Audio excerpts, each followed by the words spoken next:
देखते हैं ऑक्सिन के वृद्धि नियंत्रक कार्य। Role of auxin as growth regulators. इसमें पहला है पौधों में अनुवर्तनीय गति, ट्रिपिकल्स मूवमेंट। तो पौधों में ऑक्सिन के प्रभाव को देखने के लिए विभिन्न वैज्ञानिकों ने कुछ रोचक प्रयोग किए। जैसे यहाँ ये पौधे ए है, तो इस पे अग्रभाग को काटकर अलग करना। यहाँ ये जो पौधे का अग्रभाग जो शीर्ष भाग है उसको काट करके ये अलग कर दिया गया है। फिर अग्रभाग को पुनः रखना, अग्रभाग को काटे हुए भाग को उसके ऊपर पुनः रख दिया। और प्रयोग के समय, फिर प्रयोग के कुछ समय बाद प्रकाश की ओर वक्रता। कुछ समय बाद जैसे अग्रभाग को काटे, अलग की, अलग करने के बाद उसको रख दिया और प्रयोग करने के लिए देखे, तो कुछ समय बाद देखे जैसे प्रकाश इस अग्रभाग में पड़ता है तो वो प्रकाश की ओर ये इसकी वक्रता दिखाती है, यानी प्रकाश अनुवर्तन होता है। इसके बाद उन्होंने प्रयोग के एगर का घना का टुकड़ा, जो एगर का घना का टुकड़ा है उसमें रख दिए। उसके बाद जब प्रयोग के कुछ समय बाद जब देखे तो भी वो प्रकाश अनुवर्तन प्रदर्शित करता है, प्रकाश की वक्रता की ओर वो झुक जाता है। उसके बाद जैसे ये फिर पौधे लिए और प्रयोग के समय अभ्रक की प्लेट जो है, ये पौधे में अभ्रक की प्लेट को प्रकाश के विपरीत दिशा में रख दिया इसमें। तो उसके बाद वो देखा कि प्रयोग के समय वो प्रकाश की ओर प्रकाश अनुवर्तन नहीं दिखाया। बाद में वो फिर प्रकाश की ही दिशा में उसको रखा, ये विपरीत दिशा में रखा, उसमें प्रकाश अनुवर्तन नहीं दिखा। फिर अभ्रक की जो प्लेट है उसको प्रकाश जिस ओर से आ रहे उसी ओर रख दिया इस पौधे में, शीर्षस्थ भाग में। तो प्रयोग के कुछ समय बाद वो प्रकाश की ओर वक्रता दिखाता है। तो इससे क्या है, जो बायसन और जेन्सन है 1910 से 1913 ने देखा कि शीर्ष के अभाव में तना प्रकाश की तरफ नहीं मुड़ता, लेकिन यदि कटे हुए शीर्ष को तने पर रख दिया जाए तो यह प्रकाश की तरफ मुड़ जाता है। यदि शीर्ष तना जो तने के बीच जिलेटिन रख दी जाए तब भी तना प्रकाश अनुवर्तन दिखाता है। ठीक, कटे हुए जो तने थे उसको शीर्ष भाग में जिलेटिन रखा प्रकाश की ओर गति दिखाता है।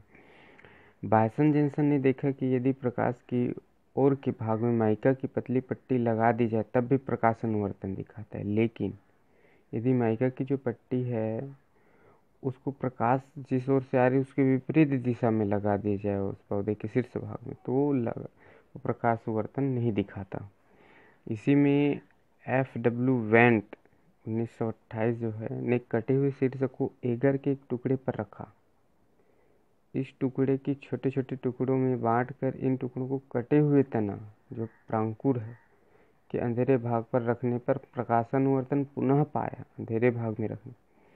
इस प्रयोग के आधार पर उन्होंने निष्कर्ष निकाला कि ऑक्सिन पौधों के शीर्ष पर बनते हैं। पहला निष्कर्ष क्या निकला, ऑक्सिन पौधों के शीर्ष पर बनते हैं। दूसरा, प्रकाशित जो भाग में ऑक्सिन नहीं बनता। फिर तीसरा उन्होंने ये बताया कि ऑक्सिन अप्रकाशित भाग की ओर ऊपर से नीचे की ओर गति करता है। और चौथा ये बताया कि यह जल में घुलनशील होता है। इसके बाद वेंट ने अपने प्रयोग में कई जई जो है और के प्रांकुर चोल को एगर के ऐसे टुकड़े जिनके मध्य में माइका की पतली पट्टी लगाई थी कि अग्र सिरे पर इस प्रकार रख दिया जाता है जिससे प्रांकुर चोल आधा आधा भाग, ठीक, जो प्रांकुर चोल है आधा आधा भाग दोनों टुकड़ों पर रहे।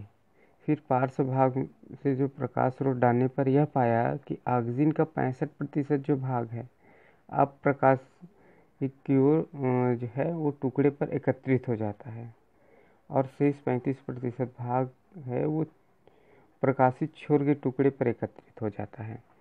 ठीक, जैसे उन्होंने देखा कि ये जो पौधे अग्रभाग को काट करके ब्लेड की सहायता से अलग किया, अलग करने के बाद प्रांकुर चोल के जो अग्रभाग है उसको अलग करने के बाद एगर का घनाकार टुकड़ा जो है उसको वहाँ 1 से 4 घंटे रखा। फिर उन्होंने देखा प्रांकुर चोल के आधे भाग पर अग्र को पुनः रख दिया यहाँ।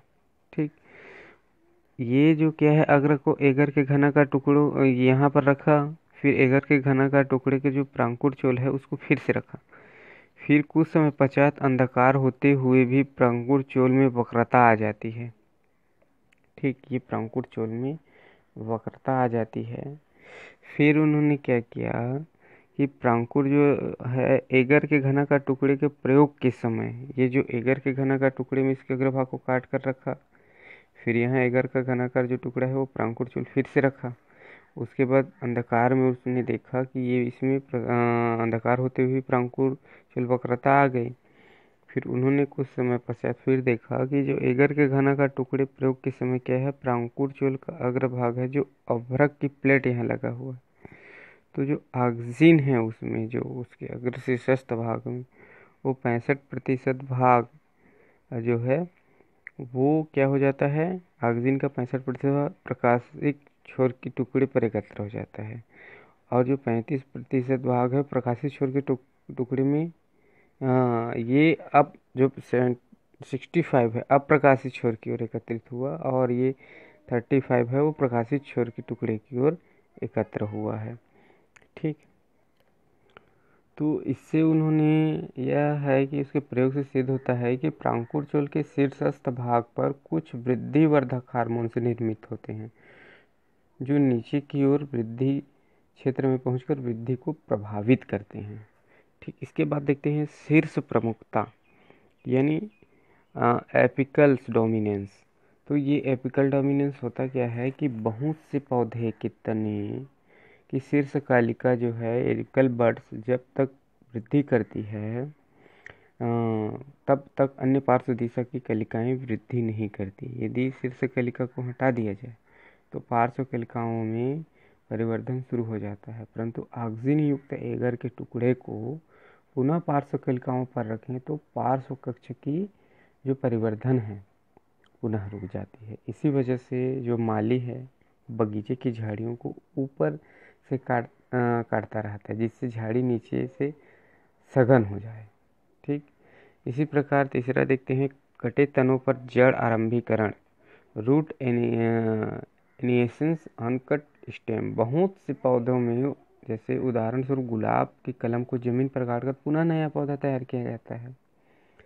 यदि गुलाब की कलम के निचले सिरे को ऑक्सीजन जैसे फेनिल एसिटिक एसिड जो है, अल्फा नेप्थलीन ब्यूट्रिक एसिड है, एंडोल एसिटिक एसिड के घोल में डुबाकर गमलों में लगाया जाए तब कटे हुए हिस्से में शीर्ष अपस्थानिक जड़ें निकल आती है।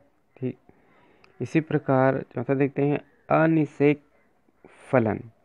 यानी अनिषेक फलन क्या है, पार्थेनोकार्पी जो कुछ ऑक्सीजन का उपयोग बीज रहित फलों के निर्माण करने में किया जाता है। इसमें कृत्रिम हार्मोन को अंडाशय पर छिड़क दिए जाते हैं जिससे बिना परागण तथा निषेचन के ही बीज रहित फलों का निर्माण करते हैं। ऐसे फलों को अनिषेक फलन कहते हैं।